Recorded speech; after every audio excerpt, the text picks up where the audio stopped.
Bom dia, boa tarde, boa noite. Sejam bem-vindos a mais um vídeo aqui no canal. O meu nome é Abner e no vídeo de hoje nós vamos continuar a leitura da Bíblia. Estamos no capítulo 9 do Evangelho de João.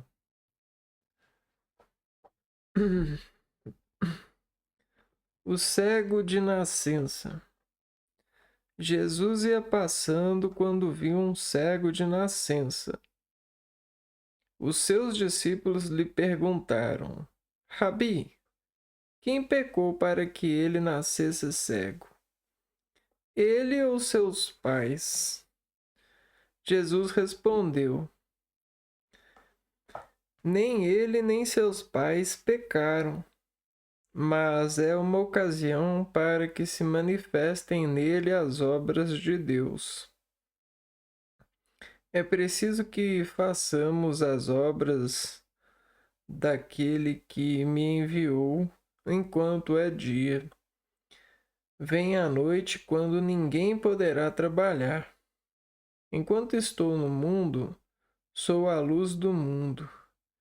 Dito isso, cuspiu no chão, fez barro com a saliva e aplicou-a nos olhos do cego. Disse-lhe então: Vai lavar-te na piscina de Siloé, que quer dizer enviado. O cego foi, lavou-se e voltou enxergando.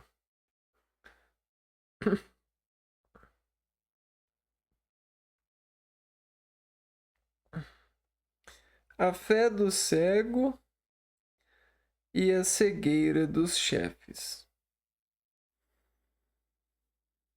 Os vizinhos e os que sempre viam um cego pedindo esmola diziam: Não é ele que ficava sentado pedindo esmola? Uns diziam: Sim, é ele. Outros afirmavam: Não é ele, mas alguém parecido com ele. Ele, porém, dizia: Sou eu mesmo. Então lhe perguntaram: Como é que se abriram os teus olhos? Ele respondeu: O homem chamado Jesus fez barro, aplicou nos meus olhos e disse-me: Vai a Siloé e lava-te. Eu fui, lavei-me e comecei a ver.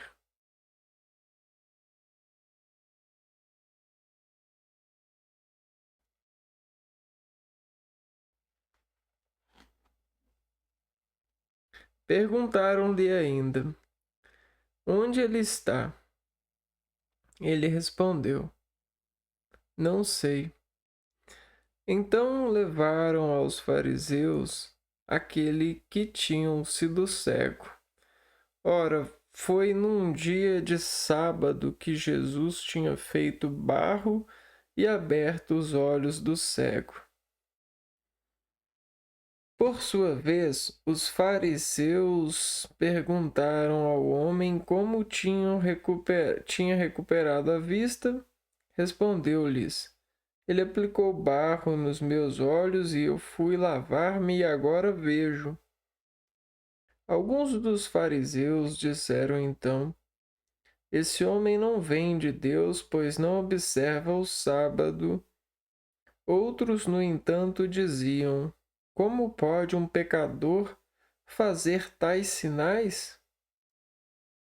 E havia divisão entre eles. Voltaram a interrogar o homem que antes era cego.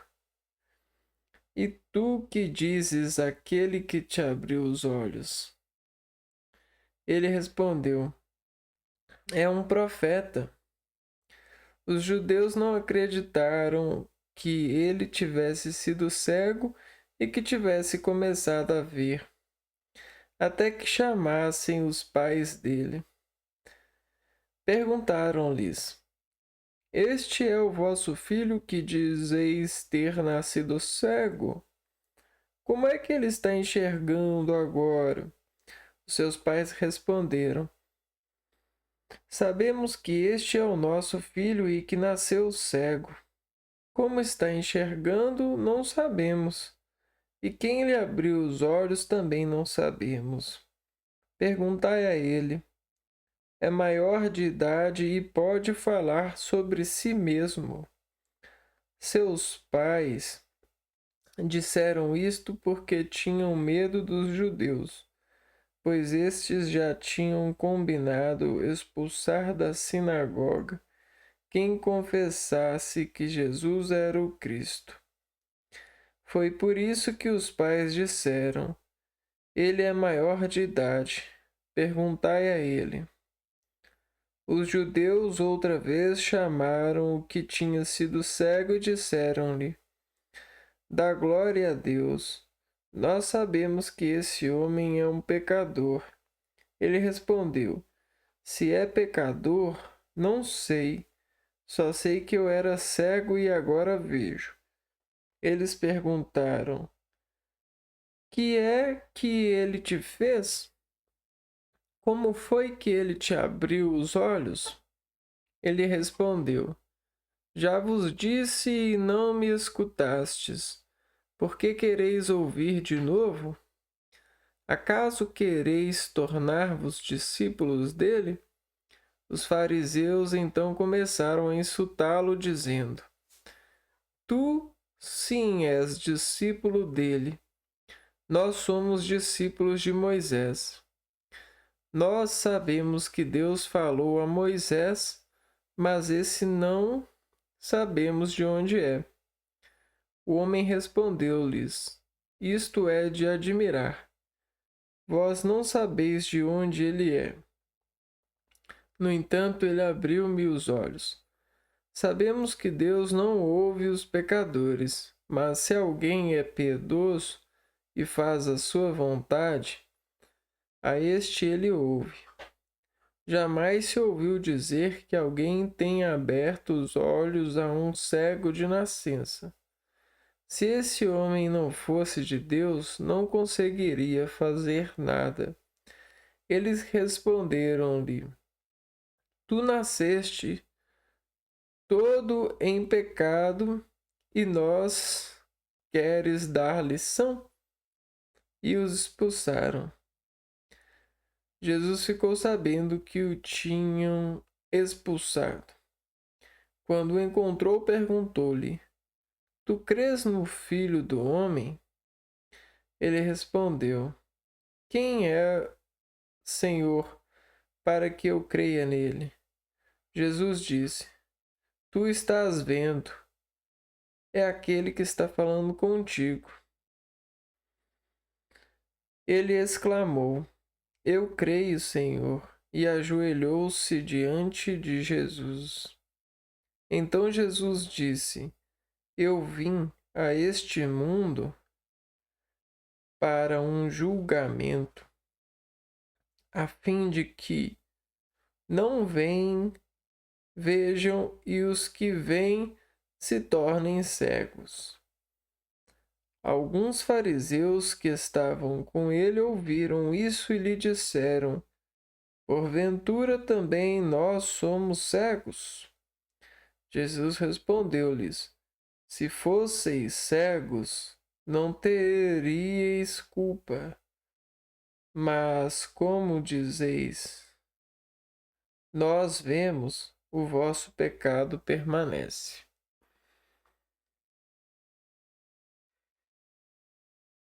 A parábola. Não, aqui já acabou. Esse foi o capítulo 9, né?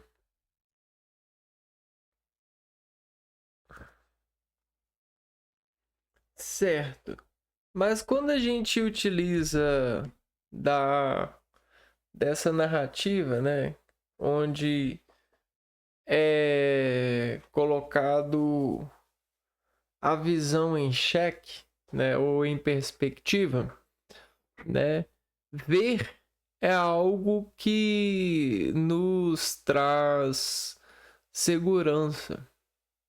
Ou seja, ver nos faz comunicar estabilidade pela transdução percebida a partir da visão. A visão, ela ajuda a gente a se regular no sentido da relação equilibrada com o meio, certo? Então, a gente celebra o meio com bastante ênfase pelo resultado da visão que a gente reage. De falta da visão, a gente começa a se desequilibrar, ou seja, estar em estado de medo. Se acostumar com o medo, ou com a falta, né? Ou com a falta de meios para interpretação, né? Formas interpretativas que fazem com que a gente se movimente em relação à interpretação dada pelo meio. Certo? Só que o meio, ele é enganoso, porque o ser humano transformou o meio em habilidades de conversão.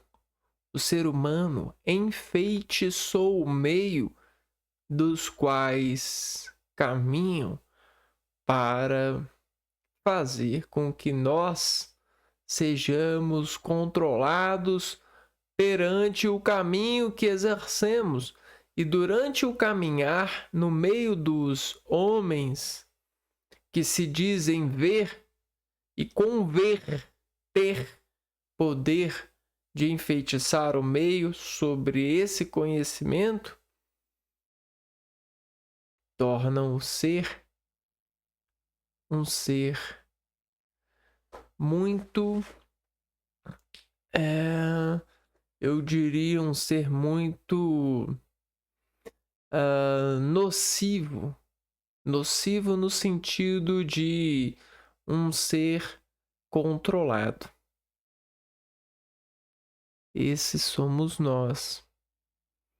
Ritmos, funções cerebelares, pela visão escalando, geram escândalos nas nossas menções, nas nossas vontades, no nosso equilíbrio interior. Acontece que se a gente fechar os olhos para esse meio controlado, esse meio enfeitiçado, a gente vai ver o mundo de uma maneira grandiosa. Veremos o sentimento e reagiremos ao verdadeiro sentimento. Chegaremos ao equilíbrio verdadeiro. Porque ver nos dias de hoje é ver uma função estabelecida pela glória humana, pela contração do poder de saber humanamente falando. É uma expectativa humana que a gente reage e não é a de Deus. O Filho de Deus, né? O Filho de Deus, né? Ele sim, né? Consegue ver o meio destituído das manobras humanas, dos gentios, dos espectadores, dos enfeitiçadores do meio.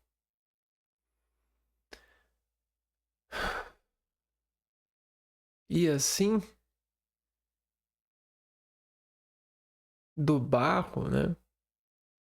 Do barrar esse feitiço, se faz lavar um sentimento novo, uma transdução do sinal nova, uma via nova para ser passar.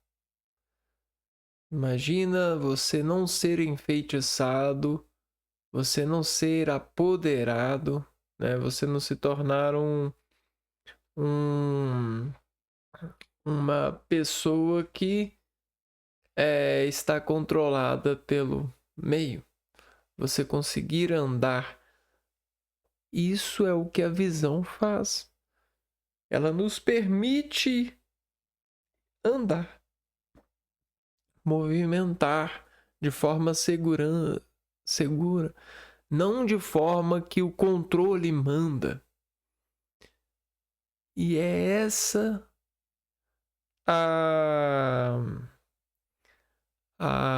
o milagre de Jesus, nos libertar das amarras potencialmente exercidas pelos desejos de atração dos seres para nos controlarem estabilidades comerciais, estabilidades programadas nos detalhes ínfimos. Quando a gente pega com Jesus, nesse sentido da trama, como se ele fosse o filho do homem, né, ou o filho de Deus, né?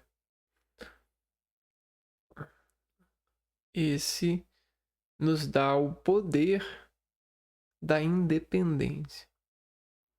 Da independência no sentido do equilíbrio, no sentido da verdade. Porque a dependência para esse curso na vida é falsa. O verdadeiro curso está dentro do homem. E esse curso é desigual para todos, porque é um curso próprio que Deus nos deu. É um curso, e esse curso que vive em nós é independente. Possui toda a natureza de Deus para a glória, para a vitória, para ser aquilo que é o presente de Deus. Só que quando a gente sofre feitiços, a gente vive no passado, a gente vive no futuro, a gente se prende, a gente se manifesta contraído por dores, por rodas, por modelações que nos fazem cegos para a verdade, para o presente, para o amor de Deus, para a capacidade de se equilibrar e ir adiante, e ir para o céu. E veja você, meu caro, você está aberto para a feitiçaria. Na verdade, grande parte da humanidade se deixou cair por essa maldição. O programa da comunicação que nasceu para nos colocar em um senso harmônico, um senso de alegria, de aproveitamento, de divisão, de irmandade, de cuidado, de amor, de família, de mãe, de pai e de filho, para encontrar o entendimento, precisou se esconder no secreto, na supervisão para ver e interrogar na verdade, porque até o próprio Filho do Homem começou a mentir por feitiçaria, por desejos dramáticos, por desejos de altura escalar, sendo que ele sempre foi e sempre será o altar do Pai. O ato de Deus, o personagem principal da vida. Aquele que junto com todos se une em um só. Então, eu me pergunto e eu pergunto a vocês, por que nós fazemos isso? Por que a gente gosta desse desse desse sentimento de culpa? Por que a gente produz essa culpa, ar- essa ardência, essa coisa,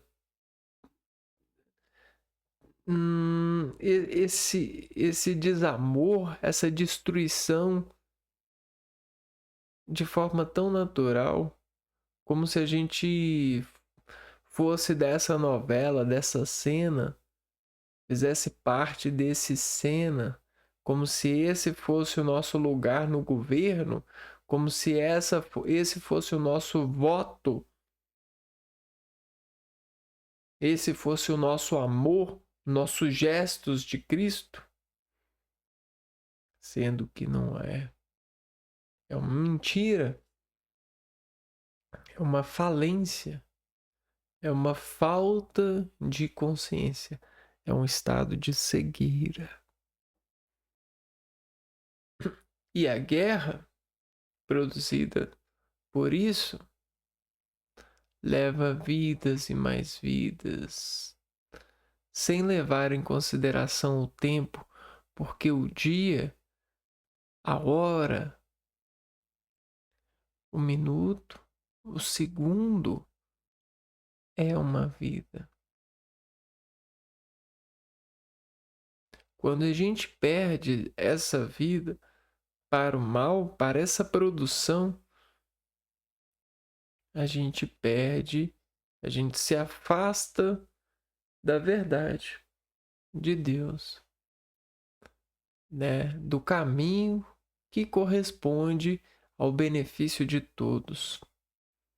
Ou seja, que todos vejam a honra e a glória daquilo que são e o meio que podem melhorar por serem assim conscientes.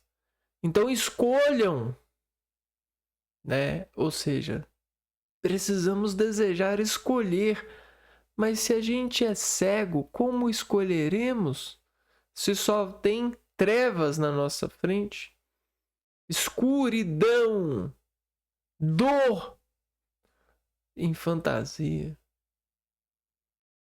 E nós segregamos, nós damos essas dores, nós discutimos o valor delas, nós criamos bancos de valorização dessas sementes encarnadas pelas manifestações de peças mercadológicas, pelas soluções impostas pelo julgamento, pela acusação de uma doença. Mas o que tem para doer? O que tem para curar? Quando se é perfeito, é a escolha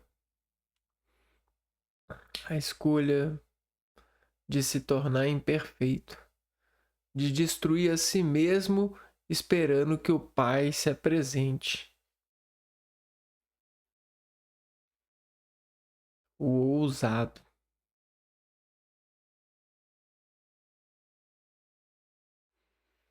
Bom, então, o que Jesus dialoga nesse capítulo 9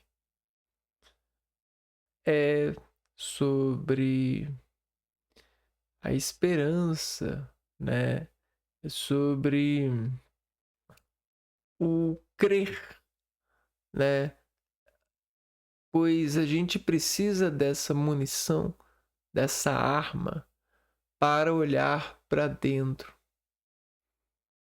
para enxergar de fato, para saber aonde existe a luz verdadeira. Olhai para dentro, volte a enxergar. As provas estão nesse milagre. E aí, todos ali acham que estão vendo, né? Eles só estão vendendo, tentando manter as suas vendas, os seus medos de ver a verdade, de viver na verdade, de aceitar que estão errando, pois são falsos amantes do bem, são falsos entendedores do bem, falsos visualizadores do bem. Passam correndo, têm medo de serem vistos porque sabem que estão fazendo algo de mal. Sabem que no fundo vão escolher o mal, vão escolher a, a bebida alcoólica ou ao exagero da comida, a aparência a aparência merecida pelo valor daquilo que se veste, vão escolher esse altar confortado pela ilusão da semente enfeitiçante. São pessoas que esperam o respeito a partir do controle, da feitiçaria, da, da, da do elevar o outro a se contrair perante aquilo que ele assente, né? Ele descende, sendo que todos nós somos descendentes em comum em Cristo, em Deus. Só que aqueles que não estão em Cristo, que eles já têm isto, esses se dizem superiores. E aí eu te pergunto, pode isso para uma mãe, para uma Maria? Não, em hipótese alguma. Pode isso para um pai, para um guerreiro, por um amor de pai? Não, em hipótese alguma. E eu digo mais uma vez, em hipótese alguma, em ciência alguma, em explicação alguma, isso não pode. Pois isso é uma configuração, vem da alienação, da cegueira, da escolha. Como você pode achar que você tem escolha?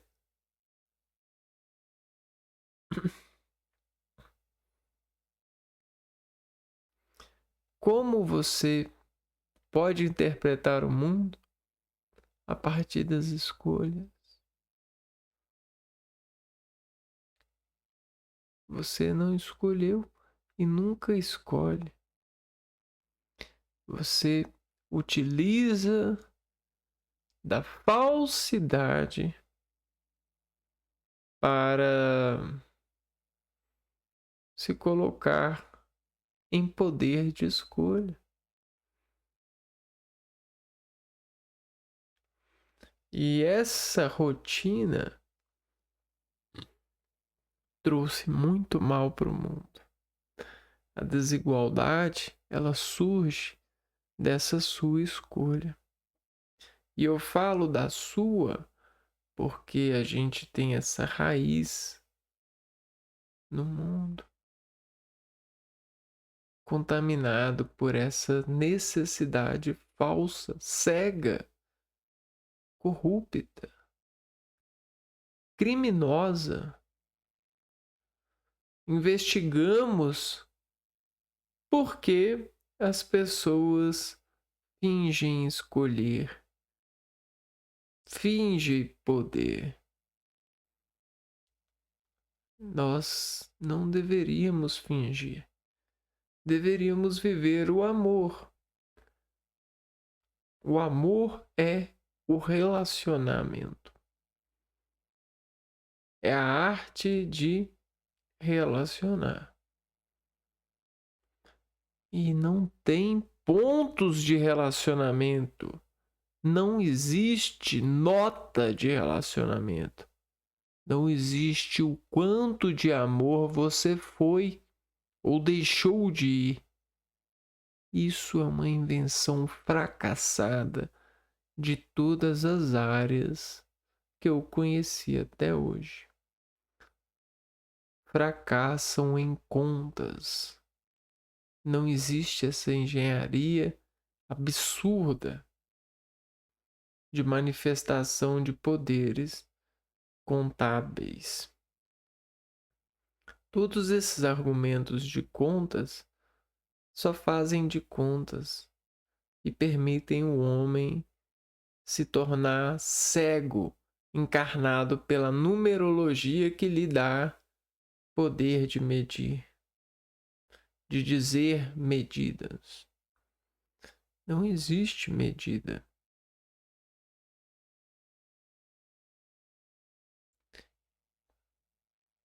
Não há porquê construir o mundo a partir de medidas. Existe e sempre existirá a vida em relação.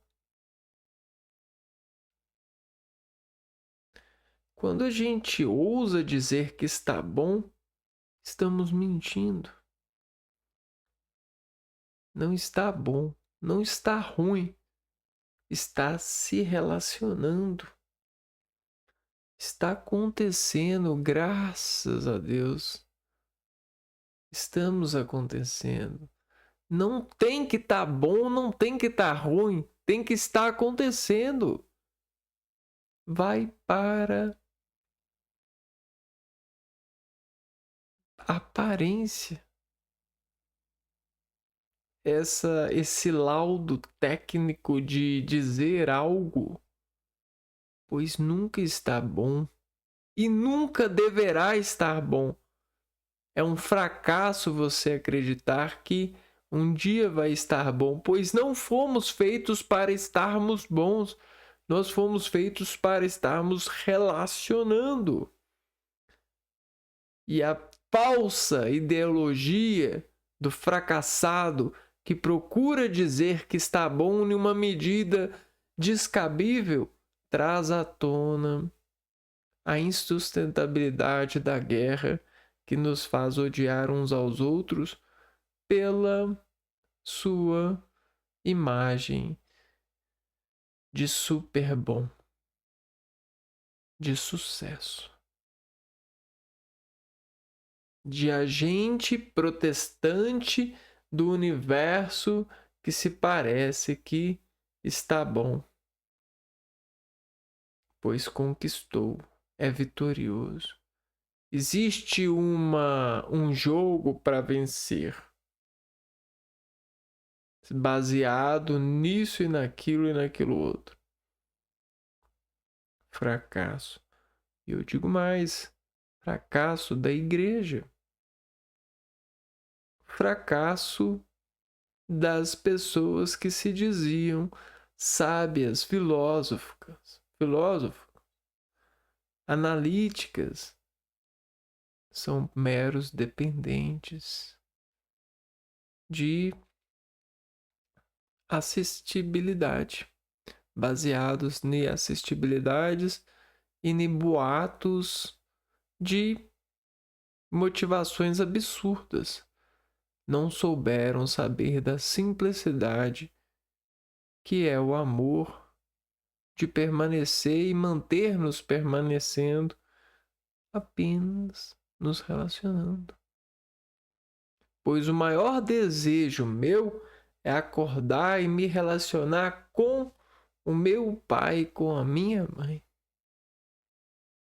E que esse meu pai e que essa minha mãe apareça em todos os lugares das mais variadas formas possíveis para eles me receberem e a gente se relacionar e viver tudo de uma graça e de tudo de uma visão que eu vou amar tanto. Pois esse é o céu de Deus. É ver nos outros um papai e uma mamãe e acreditar nessa relação. Só que a gente vê inimigos, vê bandidos, vê assaltantes, vê loucos, vê assassinos, vê pessoas que não creem na obra de Deus, vê pessoas que abandonaram a vontade, que não acreditam, que sofrem, mas isso não é culpa nossa? De alguma forma a gente tem que assumir a culpa. Porque é culpa de quem? Para quem que vai ser culpado? Melhor assumir a culpa o quanto antes para que a gente comece a reformar, a gente comece a mudar essa vida para que chegamos no céu o mais rápido possível e para que todos, sem subestimação, sem seleção, possam enxergar a glória do Pai, possam acordar com vontade. E à vontade, pois no presente seremos Pai, Filho e Espírito Santo para toda e qualquer relação. Eu vou ficando por aqui, a gente se vê então no próximo vídeo. Um abraço para vocês e fui!